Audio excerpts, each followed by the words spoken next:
Critical food studies, basically the critical study of food, lays emphasis on the critical part. There have been many studies of food. People believe that simply if you kind of take an interest in food and you're an academic and you write about it, that's critical studies of food.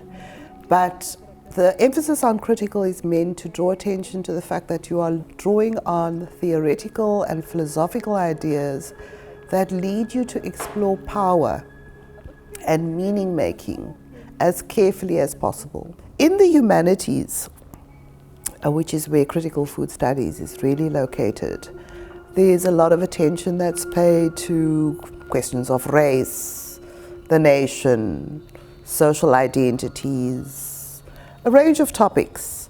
But a couple of decades ago, certain researchers started to focus on food and realized that actually food, if you look at food carefully and critically, it opens up into so many important facets of understanding human beings, what they like, their histories, their struggle for access over resources, and so on. So basically, the need for critical food studies today is to draw attention to what has been trivialized and rendered unimportant, and to show that actually by looking at food you can understand a lot about people's histories, their social histories, power relations, who fought what and why. You can understand a lot about how people attach meanings to themselves, how they acquire a sense of social identity through eating certain foods, through eating certain ways. So in other words, lots of subjects in the humanities benefit a lot from looking at food, and it's a new area.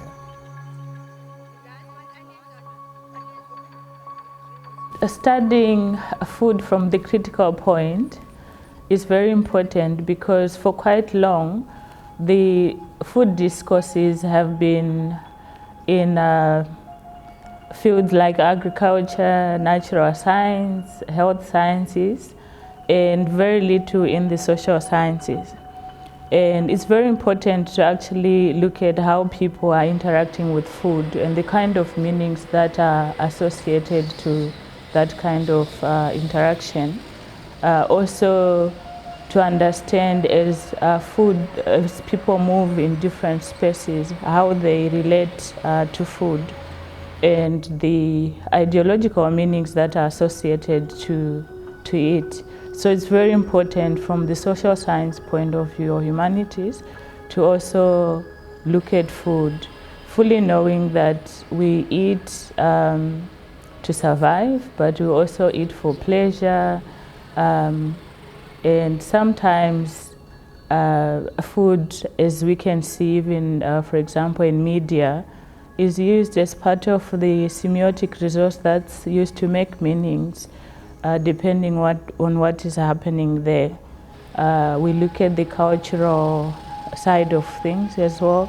Food is at the center stage in terms of creating meaning. So it's very, very important that we start looking at it as well.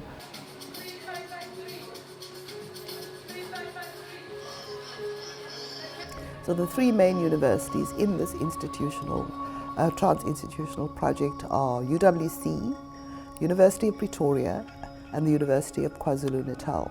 In addition to that, however, we've been forming connections with students and academics from all over the world, basically.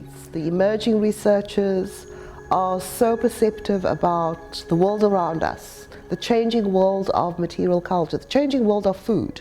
The world of food is actually changing dramatically. We're living in a world where food that our grandmothers ate is just not visible anymore. The way that food is marketed, which is Lynn Mafofo's research, is also something that's incredible. This one's name gives a beautiful crown. Oh, it's Baba Bokis. Baby thighs. And like I said, these are all endangered plants.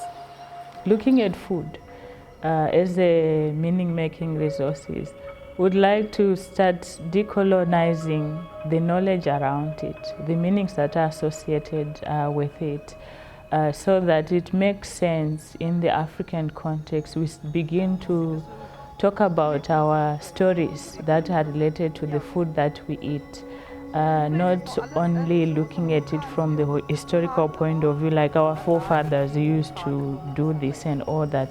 And I suppose that kind of discourse is more because we have stopped talking about food. And when we stop talking or speaking, that language dies, so to speak, which could be why the food is traveling or being circulated in English and in other languages, and it's normalized as a good practice, sort of. It is so important for us to develop the tools to think critically about how certain knowledges of food come about, why certain knowledges are, for example, eroded. For example, indigenous knowledges of food, indigenous understandings of what is edible, of what is healthy. We know that colonialism destroyed a lot of these. And it's very exciting that there are movements to retrieve this. And these are the kinds of knowledge systems that are being replaced by the so-called expert food knowledges. For example, food security, public health. All these dictate to people what they should be doing, what they should be eating.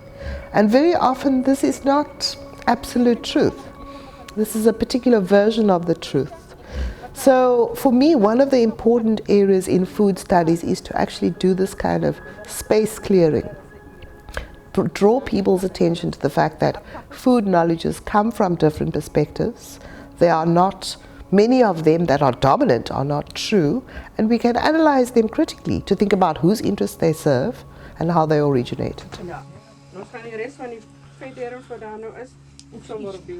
The truth of the matter is, it's when we turn to food very often among marginalized groups like African women, like poor women in India, that we see that women are huge innovators. They've been innovators in farming, they've been innovators in the sense of coming up with certain tools historically, they've been innovators with cooking, putting meals together, creating foodstuffs with medicinal properties.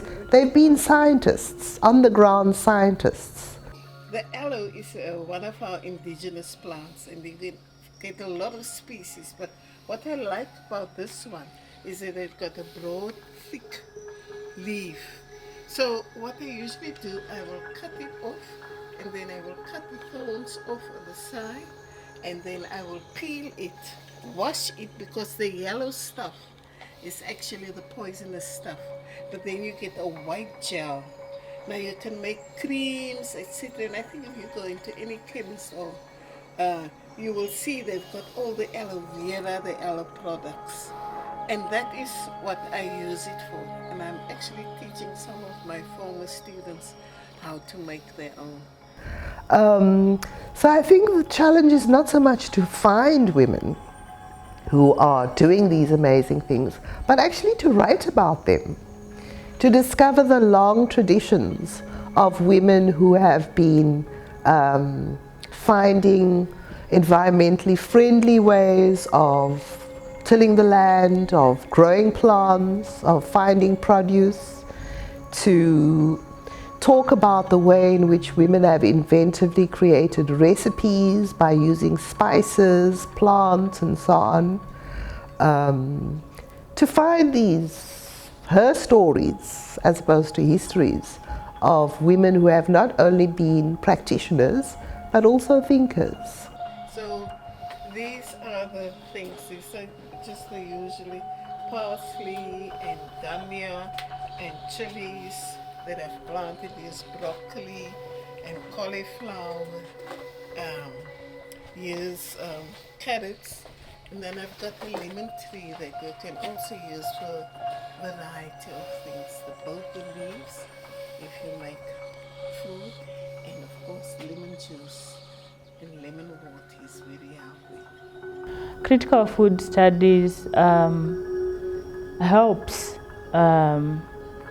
position women in a way that maybe people would begin acknowledging them. So by nature, critical lens would help researchers to give the voice to the women, and also review the inequalities that are there. What has been achieved in the food studies program is not only producing graduate students at the honors, masters and postgraduate level. We've also focused on publications, not only the publications of senior scholars, but of junior scholars. A lot of their work is published on our website. The website also carries work by a range of scholars. Basically, the website is not a typical organizational website which gives you information about what's going to happen or reproduces news that you'll find anywhere else. It provides a source of, for example, people's essays, interviews. There's also a certain amount of artwork. Very often the essays are shorter, they're not scholarly, conventional, long-winded essays. There are also a number of podcasts and recorded Zoom seminars by people such as Pat McFadden. So, if you want to catch up on any of the workshops or panel discussions that we've had. So it's very important that we have different types of texts that could be related to food, so that we have these multi voices, so to speak. Like I say, it's open to everyone who is interested in food studies and all that. So multimedia could be one way, also easy way to get that done. And poetry, so to speak, we don't want to restrict, so it's very important. And it's those also bring different ways of talking about food. We could even have music there as well, so to speak. So any multimodal text, that's the way to go. So Critical Food Studies as a program has a website which could be accessed on criticalfoodstudies.org.za. Critical Food Studies is one word in lower cases. And on that website, we do have, besides it being an archive of the research that we have done and the related information, we also invite writers who are interested in food studies or in food in general to contribute to it. So as one of our ways of sharing the knowledge with a lot of people from different parts of the world.